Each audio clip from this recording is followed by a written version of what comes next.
ऐसा लग रहा है कि इस देश की हुकूमत देश के युवा को बिना जहर के मार देना चाहती है। ऐसा लग रहा है कि इस देश की हुकूमत देश के युवा के लिए कुछ सोचना ही नहीं चाहती है। ऐसा लग रहा है देश की हुकूमत को कि उन्होंने युवाओं के लिए ना जाने क्या क्या कर दिया कि अब युवाओं के लिए करने के लिए कुछ भी इस देश के अंदर नहीं बचा है। नमस्कार, मैं हूं गिरिराज शर्मा और आप देखना शुरू कर चुके हैं सरल टॉक।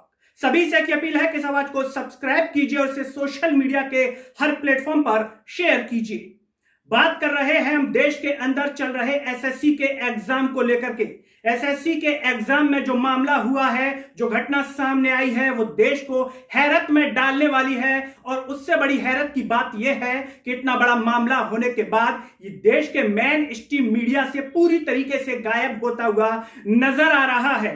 यानी कि देश के मीडिया को इससे कोई चिंता ही नहीं है कि देश के युवा जो इतनी बड़ी परेशानी से गुजर रहे हैं, जो इतने बड़े मामले में उजागर कर रहे हैं, इतना बड़ा मामला, उसके बाद भी देश का मीडिया उस पर कोई ध्यान नहीं दे रहा है। ये देश के लिए बेहद शर्मिंदगी की बात है। कहने के लिए लोकतंत्र का चौथा स्तंभ है, लेकिन ऐसा लग रहा है कि लोकतंत्र का एक चौथा स्तंभ अब किसी काम का नहीं बचा है। देश का युवा जो कि देश को विश्व गुरु बनाने में अपना योगदान देगा, उस युवा के लिए देश का मीडिया कुछ नहीं सोच रहा। उस युवा के लिए देश की केंद्र सरकार, देश की सरकार कुछ नहीं सोच रही है।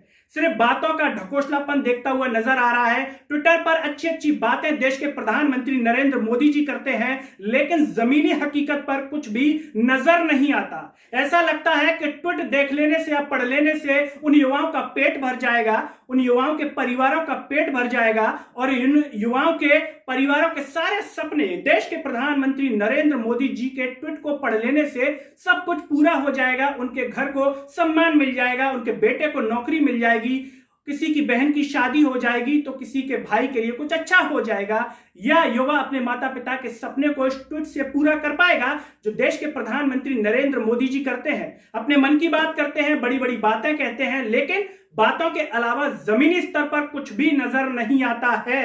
और देश के मीडिया ने तो ऐसा काम किया है कि उसकी जितनी निंदा की जाए उतनी कम है। गोदी मीडिया इस तरीके से मीडिया के नाम को बदनाम कर रहा है कि आप यकीन मानिए कि जितने शब्द कहे जाएं वो शायद कम है। इस गोदी मीडिया की वजह से ही देश के बड़े बड़े पत्रकारों को यूट्यूब का, सोशल मीडिया का सहारा लेना पड़ा सच की बात को कहने के लिए। अगर ये मीडिया जिम्मेदारी के साथ काम करता तो शायद पत्रकारों को यूट्यूब चैनल पर आने की जरूरत ही नहीं पड़ती। मामला है एसएससी का। ये युवा कुछ मांग कर रहे हैं और सोशल मीडिया पर पुरजोर तरीके से अपनी मांग को रख रहे हैं। एसएससी में कुछ ऐसा हुआ है कि आप दांतों तले उंगली दबा लेंगे, आप हैरत में पड़ जाएंगे, आपके पैर के नीचे से जमीन खिसक जाएगी। अगर हम आपसे कहें कि कई विद्यार्थियों के 200 में से 200 नंबर आने के बाद भी उनका चयन नहीं हुआ, तो सोचिए आप अपना माथा पीट लेंगे। अगर आपका बच्चा होगा तो आप क्या सोचेंगे?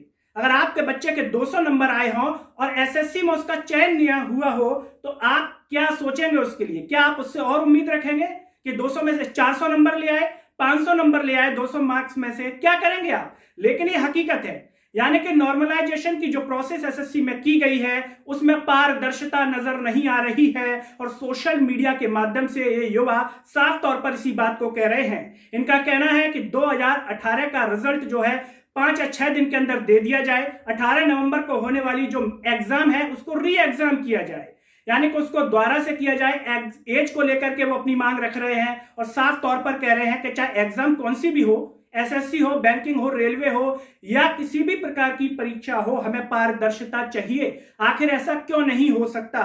देश के प्रधानमंत्री नरेंद्र मोदी जी जो कि युवाओं की बात करके इस सत्ता में आए, देश की सत्ता में आए, युवा ने उनको जिताया, किसानों ने जिताया, लेकिन ऐसा लग रहा है कि जिसने जिताया वो उन्हीं पर प्रहार कर रहे हैं। जी हां, अप्रत्यक्ष रूप से प्रहार। और इस तरीके से उनकी बात को नजरअंदाज किया जा रहा है कि जैसे मोदी जी के कानों तक उनकी आवाज पहुंच ही ना रही हो। इन युवाओं ने ट्विटर पर ट्रेंड कराया है हैशटैग मोदी रोजगार दो, यानी कि 20 लाख से ज्यादा अब तक ये जो है ट्वीट किए जा चुके हैं इसको लेकर के, हैशटैग मोदी रोजगार दो को लेकर के। लेकिन प्रधानमंत्री नरेंद्र मोदी जी ने इस पर कोई भी प्रतिक्रिया नहीं दी। क्या देश के प्रधानमंत्री का नैतिक कर्तव्य नहीं बनता कि देश के युवाओं की आवाज को सुने और त्वरित उस पर संज्ञान लिया जाए? हम विदेशों की कई घटनाओं को देखते हैं कि वहां के जो हुक्मरान होते हैं, वहां के जो शासक होते हैं, जो भी प्रधानमंत्री होते हैं, वो तुरंत कार्रवाई करते हैं, तो क्या उनसे सीखने की यहां पर जरूरत नहीं है देश के प्रधानमंत्री नरेंद्र मोदी को? क्या नजरअंदाज किया जाएगा युवा की आवाज को इसी तरीके से? क्या शिक्षा का महत्व तो इस देश से खत्म होता जा रहा है? जिस तरीके से रोजगार खत्म हो रहे हैं, रोजगार की संख्या साल दर साल घटती जा रही है, तो क्या आने वाले समय में जो प्राइवेट स्कूल ये इतनी लाखों फीस ले रहे हैं, क्या इनको नौकरी मिल पाएगी? जब देश के अंदर रोजगार नहीं बचेगा, माता पिता अपनी खून पसीने की कमाई से एक बेटे को पढ़ाते हैं, और जब वो रोजगार के लिए तैयार होगा, नौकरी के लिए तैयार होगा, तो क्या देखेंगे वो? ये आवाज सिर्फ युवा की नहीं है, उन माता पिताओं को भी समझना चाहिए कि इस लड़ाई में युवाओं की आवाज में हर किसी को सहभागिता निभानी चाहिए। उनकी आवाज को इसके साथ बुलंद किया जाना चाहिए, क्योंकि ये आज इनके साथ हो रहा है, कल जब आपके बच्चे एग्जाम देंगे तो शायद इससे भी बुरा हो। ये एग्जाम भी दे रहे हैं, हो सकता है आपके बच्चों को एग्जाम देने का मौका ही ना मिले, क्योंकि परीक्षा ही ना हो तो वो उस एग्जाम पेपर की शक्ल भी ना देख पाए। आपको शायद अभी मजाक लग रहा होगा, लेकिन आने वाले समय में ये होगा, क्योंकि अभी जो इन युवाओं के साथ गुजर रहा है, उनको उस टाइम पर मजाक लग रहा था जब ये सत्ता आई थी, लेकिन अब जब ये सत्ता आ गई है तो हकीकत उनके सामने है। उन युवाओं से आप बात कर सकते हैं, पूछ सकते हैं किस तरीके से वो अपने दर्द को बयां करते हैं। हम यहाँ पर एसएससी के साथ साथ कई एग्जाम का अगर यहाँ पर नाम लेने लग जाए तो वीडियो ही शायद आधे घंटे का हो जाए। मध्य प्रदेश की शिक्षक भर्ती, पटवारी भर्ती, ना जाने कितनी ऐसी एग्जाम है जिनमें इंतजार कर रहे हैं पास होने के बाद भी। यानी कि देश के अंदर इतना बड़ा मजाक चल रहा है कि आप इससे अंदाजा लगा सकते हैं कि युवाओं की जो आवाज है उस देश के अंदर कहां है और इसका जिम्मेदार कौन है, आप अंदाजा लगा सकते हैं। देश के जिस व्यक्ति को, जिसको आपने प्रधानमंत्री के रूप में चुना, जिस सत्ता को लेकर के आए, युवाओं की ही आवाज को नजरअंदाज किया जा रहा है। युवा साफ तौर पर कह रहा है कि इसकी जड़ें हम हिला देंगे सरकार की। जी हां, इसमें कई शिक्षक भी शामिल हैं। सोशल मीडिया पर अभिनय मैथ्स के नाम से जो शिक्षक है अभिनय, उन्होंने इस आवाज को बुलंद किया है। पुरजोर तरीके से वो युवाओं से एक ही मांग कर रहे हैं कि अब समय आ गया है इस देश की सरकार को बताने का। वो साफ तौर पर कह रहे हैं, क्या इस देश का युवा प्रसाद चाटने के लिए बना है? ये रोजगार कहां जाएंगे? अगर इसी तरीके से संख्या कम होती चली जाएगी तो इस देश का युवा कौन सी परीक्षा देगा, कौन सी एग्जाम देगा? क्या विद्यार्थी पढ़ाई करे या फिर यहां पर सोशल मीडिया पर ट्रेंड कराता फिरे? साल दर साल एग्जाम की जो संख्या है पोस्ट की, वो कम होती जा रही है। चाहे हम किसी भी एग्जाम की बात करें, एमपी पुलिस भर्ती के एग्जाम की बात करें, 15,000 पदों की मांग कर रहे थे, 4,000 दिए गए। और एसएससी के अगर हालातों पर बात की जाए तो आप सर पीटने को मजबूर हो जाएंगे। इतने महीनों में एग्जाम कराई जाती है। यहां पर सवाल खड़ा होता है कि जब आप देश के चुनाव का परिणाम दे सकते हैं, बड़ी बड़ी चीजें कर सकते हैं, मंत्री पद तुरंत दे सकते हैं, तो क्या एग्जाम एक दिन में नहीं कराई जा सकती? रिजल्ट तुरंत नहीं कराया जा सकता?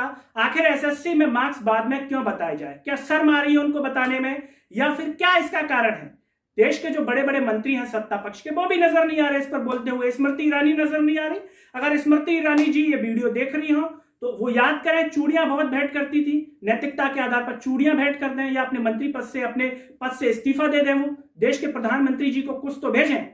जब विपक्ष में थी तभी उनको ये सारी बातें या सारी चीजें क्यों याद आती हैं? इस देश की सरकार ने आम नागरिक को बुरी तरीके से मार दिया है, चाहे वो पेट्रोल की मार हो, महंगाई की मार हो, या फिर रोजगार की मार हो। देश की सत्ता चाहती है कि इस देश का जो नागरिक है वो सिर्फ खाने पीने के लिए ही संघर्ष करता हुआ नजर आए, वो किसी और सब्जेक्ट के बारे में विचार ही ना कर पाए, सोच ही ना पाए। इस तरीके से बस इस देश का नागरिक रेंगते हुए अपने जीवन को चलाए। लेकिन इस देश के नागरिक को समझना होगा कि अगर आप अब भी नहीं जागे तो आने वाला समय बेहद खतरनाक हो सकता है। जिस देश की सत्ता इस मांग पर आई थी कि बहुत हुई पेट्रोल डीजल की मार, अब की बार मोदी सरकार, तो ये क्या है? क्या ये शर्मिंदगी नहीं है इस देश की सत्ता को? इस देश के नेताओं को बिल्कुल शर्म का एहसास नहीं है कि हम जो बात कह रहे थे उन्हीं नियमों को हम खुद तोड़ रहे हैं? तो आखिर क्या बचा इस देश के अंदर? क्या देश के प्रधानमंत्री नरेंद्र मोदी जी चाहते हैं कि मैंने चाय बेची तो इस देश का हर युवा चाय बेचे? क्या इस देश के अंदर से धीमे धीमे शिक्षा व्यवस्था नष्ट होती जा रही है? शिक्षा के ऊपर से देश के नेताओं का ध्यान हटता जा रहा है। जो युवा है वो बिल्कुल केंद्र में नहीं बचा। सारे सवाल है और इसी को लेकर के देश का युवा हैशटैग ट्रेंड करा रहा है मोदी रोजगार दो। और 25 फरवरी को सुबह 11 बजे से उन्होंने तय किया है कि इसको और आगे लेकर के जाना है। हालांकि 21 फरवरी से ट्रेंड होने लगा जब सोशल मीडिया पर अभिनय मैथ्स ने इसकी शुरुआत की। और इस मुहिम में युवाओं के साथ साथ शिक्षक भी जुड़ते जा रहे हैं और ये हैशटैग ट्रेंड कर रहा है। अभी दूसरे नंबर पर, कुछ समय पहले पहले नंबर पर ट्रेंड कर रहा था, यानी कि मोदी सरकार को जगाने का प्रयास किया जा रहा है। यह प्रयास पहले भी किया गया था सितंबर के महीने में, जब देश के प्रधानमंत्री नरेंद्र मोदी जी का जन्मदिन था। हैशटैग नेशनल अनएम्प्लॉयमेंट डे यानी कि राष्ट्रीय बेरोजगार दिवस के रूप में मनाया। मन की बात को डिसलाइक किया गया युवाओं के द्वारा। उनकी कोशिश थी कि देश के प्रधानमंत्री नरेंद्र मोदी जी उनकी बात को सुने, उन पर ध्यान दें, कुछ तो कहें उनके रोजगार को लेकर के। जब आप बड़ी बड़ी बातें करते हैं, विदेश घूमते हैं, तो क्या विदेश घूम लेने से भारत विश्व गुरु बन जाएगा, देश के युवा को रोजगार मिल जाएगा, या फिर देश के युवाओं की परीक्षा कभी कोर्ट में उलझेगी, कभी आंदोलनों में उलझती हुई नजर आएगी, लेकिन उसके हाथ में रोजगार नहीं आएगा। ये सारे वो सवाल हैं जो युवा पूछ रहा है, इस देश का युवा पूछ रहा है। इस देश की मीडिया ऐसा लग रहा है कि मर गई है, तो युवाओं ने कमान खुद के हाथ में संभाली और सोशल मीडिया के माध्यम से इस आवाज को बुलंद कर रहा है और उम्मीद कर रहा है कि शायद देश के मेन स्ट्रीम मीडिया को कुछ तो शर्म आएगी, कुछ तो वो जागेंगे कि उनकी खबर को दिखा दें, पुरजोर तरीके से सरकार से सवाल करें। हम सिर्फ यही कहेंगे देश के युवा से कि इस आवाज को बुलंद करें, उसे सोशल मीडिया के हर प्लेटफॉर्म, आपका व्हाट्सएप ग्रुप, आपका status Facebook, Twitter, Telegram, Instagram पर शेयर करें। अगले वीडियो में आपसे फिर होगी मुलाकात, तब तक के लिए मुझे दीजिए इजाजत। नमस्कार।